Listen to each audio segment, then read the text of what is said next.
Halo saudaraku yang saya kasih dan kasih Kristus, kita berjumpa lagi ya dalam program Pasar Kebenaran Channel.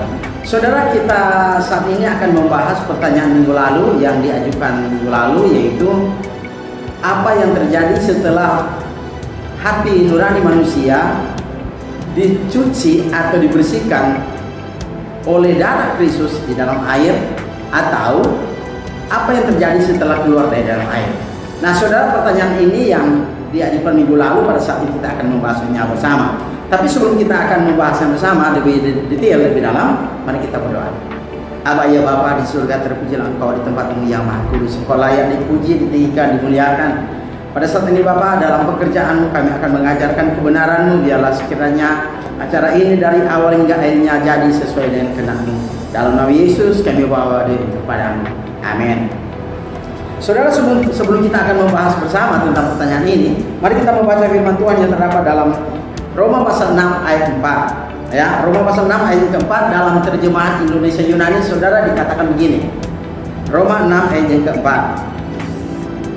Dengan demikian kita telah dikuburkan bersama-sama dengan Dia melalui baptisan dalam kematian, supaya sama seperti Kristus telah dibangkitkan dari antara orang mati oleh kemuliaan Bapa, demikian juga kita hidup di dalam kehidupan yang baru.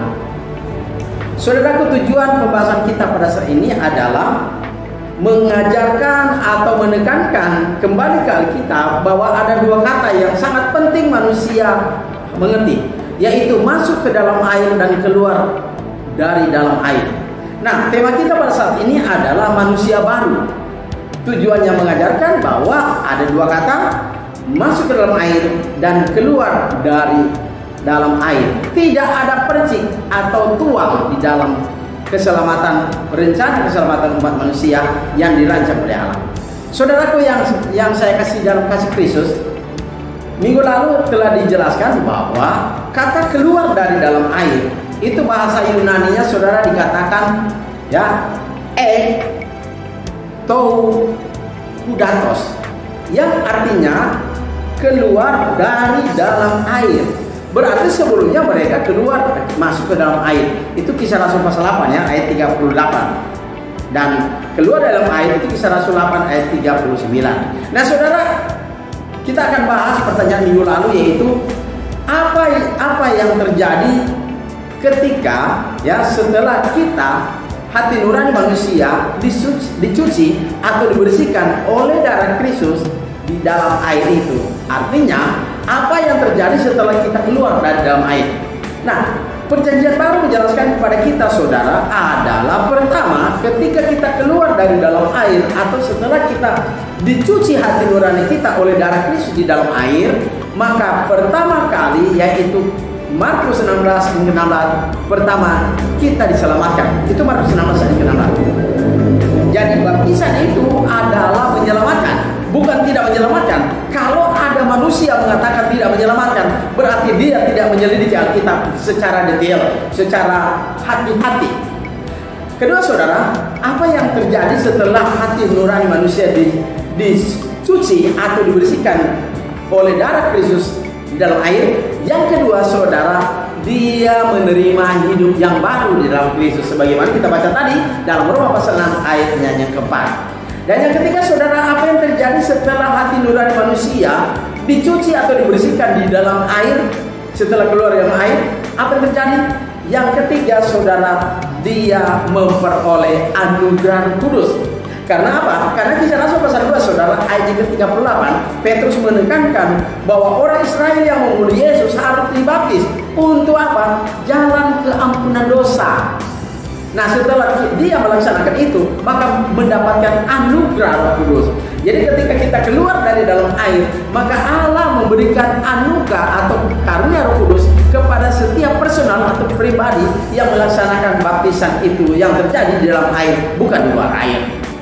Yang keempat saudara, apa yang terjadi setelah hati nurani manusia dicuci atau dibersihkan di dalam air oleh darah Kristus?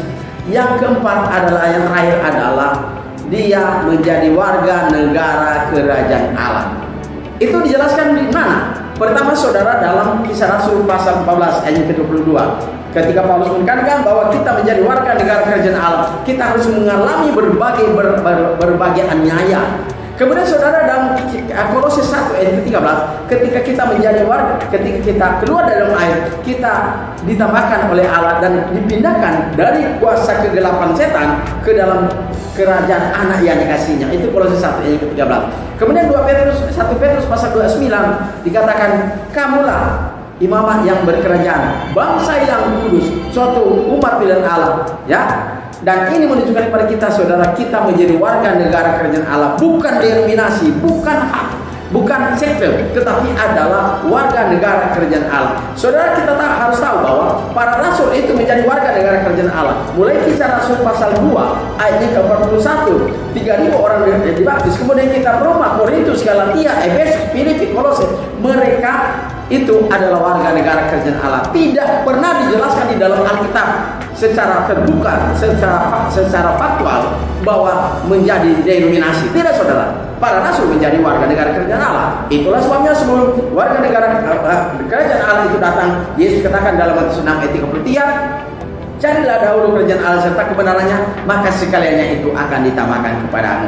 Saudara, dengan 4 poin ini menjawab pertanyaan, apa yang terjadi setelah hati nurani manusia dicuci atau dibersihkan oleh darah Kristus di dalam air, yaitu pertama diselamatkan, kedua ya mendapatkan anugerah menerima hidup yang baru, kemudian yang ketiga adalah mendapatkan anugerah Roh Kudus, dan yang keempat adalah menjadi warga negara kerajaan Allah. Saudara, apakah Anda sudah menjadi warga negara kerajaan Allah sesuai dengan Alkitab memberikan petunjuk?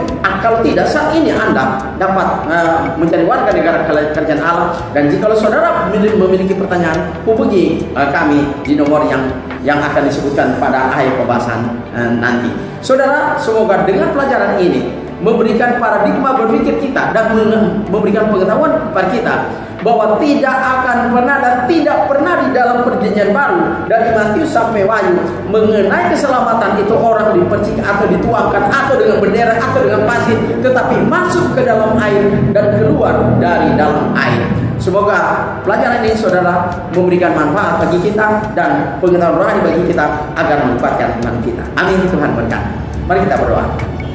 Bapa kami di surga, terima kasih di mana kami telah mendengar sabda firman-Mu. Biarlah firman itu menggugah hati sanubari kami dan merubah paradigma berpikir kami bahwa di dalam firman-Mu hanya ada dua, yaitu masuk ke dalam air dan keluar dari dalam air. Itu adalah perintah-Mu ya Bapa, yang ketika kami mentaatinya kami dapat diselamatkan, dan firman itu yang kami taati membawa kami menuju surga yang kekal. Terima kasih Bapa, lalu ada permohonan kami dalam nama Yesus kami bawa doa kepadamu. Amin.